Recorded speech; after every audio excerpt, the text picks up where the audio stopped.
И здравейте хора, който не става, вие сте с Мисти Кол Шоу. Да ходим да си купуваме сладолед. Сега първо трябва да се оправим, а после да ходим до един магазин. Той е испански. И сладолед се казва Неро, не знам защо. Първо взимаме нашия гребен, който си бях купила от Приморско по-миналата година. И започваме да се решим. Готово. Хора, сресах се и сега хайде да си сложим малко от този гланц, който ми го подари баба ми. Взела го от Испания и ето много е як. Аз такъв много исках. Пише Lifter Glows и е цвета 005. Ето. Хайде сега да си сложим. Готово хора, сложихме си.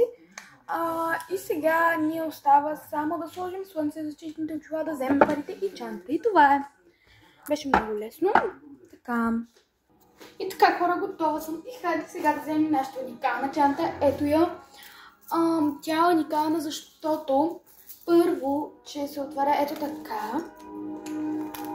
Второ, че тук има... Да, това. Дето е цип. И също така бира всички твои работи, като например телефон, дезинфектант, портмоне, ключове. Аз в чантата съм си сложила телефона, портмонето, ключовете, огледалцето и също така молив за устни и също така глант. И хайде сега да тръгваме.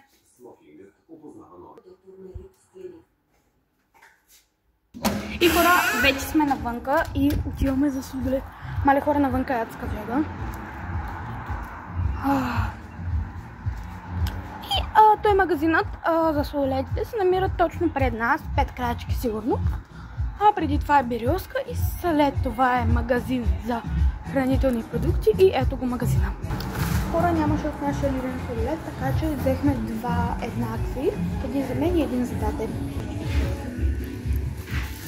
Хора, взехме сладолед.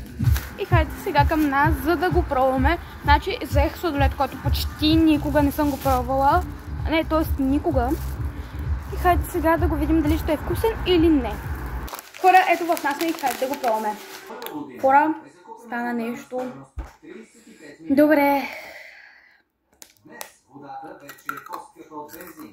Хора, долната част от сладоледа беше 8 от 10, защото беше прекалено сладък. Хора, вижте какъв гост имаме. Рая.